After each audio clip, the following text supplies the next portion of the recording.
Dans l'imaginaire commun, un ordi quantique, c'est juste un ordi sous stéroïdes. Il fait la même chose, mais ultra rapidement. Sauf que non, c'est beaucoup plus impressionnant que ça. Imagine une liste de nombres dans laquelle on veut trouver un élément précis. Un ordi classique va devoir parcourir chaque élément de la liste et vérifier s'il est bien celui qu'on recherche. Dans le pire des cas, l'élément à trouver est le dernier de la liste. S'il y a n éléments dans notre liste, notre ordinateur le trouvera après n étapes.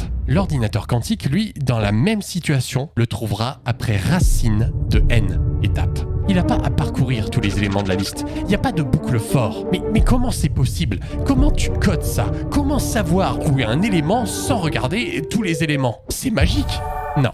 C'est quantique. Pour comprendre la quantique et pourquoi c'est aussi fort, faut commencer par comprendre un ordinateur classique. L'informatique, c'est que des 0 et des 1. Les bits. En informatique classique, on utilise l'électricité pour les créer. Il y a du courant, ça fait 1, il n'y a pas de courant, ça fait 0. Et l'élément électronique qui laisse ou pas passer le courant, c'est le transistor. Ces bits, on peut les utiliser pour représenter des nombres avec le binaire. Nombres qu'on utilise pour représenter tout ce qu'on veut. Des lettres, une position, une couleur en exprimant un certain pourcentage de rouge, de vert ou de bleu. On peut ensuite faire des opérations sur ces bits. Les additionner, les multiplier, les comparer. Ça se fait à l'aide de portes logiques qui sont encore une fois constituées de transistors. Par exemple, si tu veux vérifier que deux conditions sont correctes pour continuer, il te faut deux transistors placés ainsi. Si une seule condition est fausse, le courant ne passe pas. Ces portes logiques permettent de créer, comme leur nom l'indique, la logique derrière les programmes informatiques que tu utilises au quotidien. Évidemment, quand on code, tout ça ne se voit pas, et c'est notamment grâce au compilateur. Si tu veux plus d'infos, j'en avais fait une vidéo. Mais comme tu peux le voir, dans un ordi classique, tout tourne autour du courant électrique et du transistor. Plus on en a, plus on a de bits, plus on peut faire d'opérations, plus ton ordi sera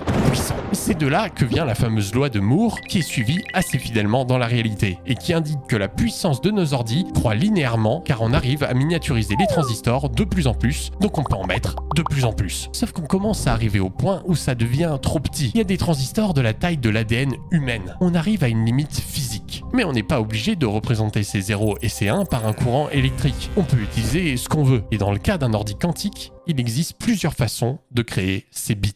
Ça peut par exemple être le spin d'un électron. En gros, un électron peut soit être orienté vers le haut ou alors vers le bas. Ça fait un 0 ou un 1. Et pour changer cette orientation, on utilise un champ magnétique. Un bit peut aussi être un ion qu'on a au préalable piégé dans un champ magnétique. Et on va se concentrer sur un électron de cet ion. S'il est proche du noyau, on dit qu'il est à l'état fondamental, ça fait 0. S'il est loin du noyau, il est à l'état excité, ça fait 1. Et on peut changer son état en balançant un laser sur notre ion pour l'exciter. Dernier exemple, on peut aussi utiliser un supraconducteur. On fait un petit circuit qu'on sépare par une matière isolante. Et on peut mesurer si le courant passe dans cette direction ou celle-ci. Et on attribue un 1 ou un 0 en fonction. C'est d'ailleurs pour ça qu'on les appelle les qubits pour quantique. Et la physique quantique fait qu'ils ont des particularités incroyables. Numéro 1, la superposition. Et grâce à ça, les qubits peuvent avoir plusieurs états en même temps. C'est-à-dire que c'est pas un 1 ou un 0, c'est les deux en même temps. T'as sûrement déjà entendu parler du chat de Schrödinger,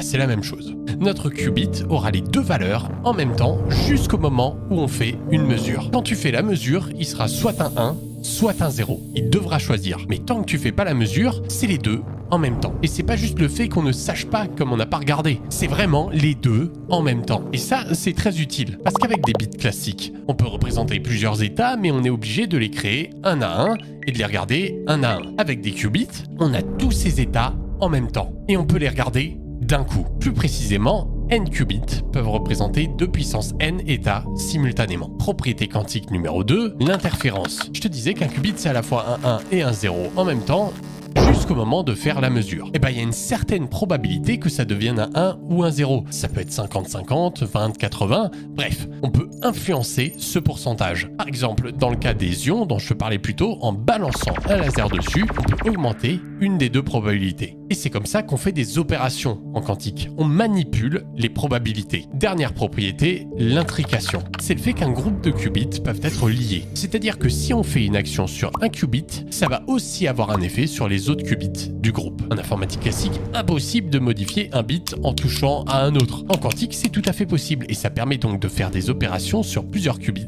d'un coup. Donc les calculs vont plus vite. Alors ok, tout ça c'est bien joli, mais comment est-ce qu'on fait? En quoi c'est si puissant que ça? Bah reprenons notre exemple du début. Une liste dans laquelle on recherche un élément précis. Notre liste serait représentée ainsi en informatique classique, avec plusieurs groupes de bits qui représentent chaque élément. En quantique, tous ces éléments sont fusionnés en un seul groupe de qubits qui les représentent tous d'un coup grâce à la superposition quantique. Maintenant, ce qu'on veut, c'est que quand on va mesurer ce groupe de qubits, ce soit l'élément qu'on recherche qui s'affiche. Pour l'instant, chaque élément de la liste possède la même probabilité de sortir si on faisait une mesure. Notre objectif va être d'augmenter la probabilité de l'élément qui nous intéresse. Pour ce faire, deux étapes. On commence par utiliser une fonction dite oracle. Son job va être de marquer l'élément qu'on recherche.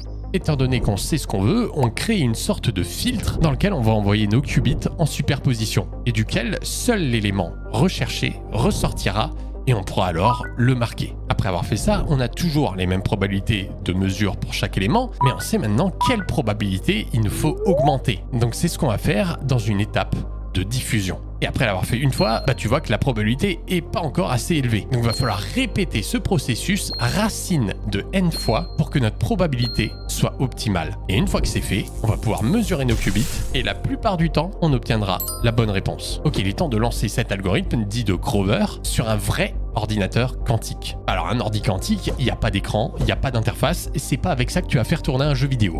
Non, ça fait que des calculs, rien d'autre. Donc tu écris ton code sur un ordi classique, puis tu le balances sur l'ordi quantique et tu récupères les résultats. Ah ouais, mais tu le trouves où ton ordi quantique? Il y a IBM et Microsoft qui te donnent accès à leurs ordis quantiques via leur plateforme en ligne. Et le résultat qu'on obtient pour une recherche dans une liste, le voici. Ça, c'est ce qu'on recherchait, ça, c'est la probabilité de le trouver, et tu vois que 90% du temps, on ajuste. Bon, de nos jours, on est encore loin d'ordi quantique vraiment efficace. On n'est qu'au début de cette technologie. Déjà, les qubits sont ultra sensibles, l'ordi quantique doit être mis dans un énorme frigo, et une quelconque perturbation peut tout faire foirer. Et surtout, le nombre de qubits qu'on arrive à avoir sur un ordi quantique de nos jours est ridicule. Quelques centaines, alors qu'il en faudrait au moins des centaines de milliers. Ouais, c'est pas pour tout de suite, mais je crois qu'avec cette vidéo, tu vois le potentiel de l'idée. Like, abonne-toi et à la prochaine.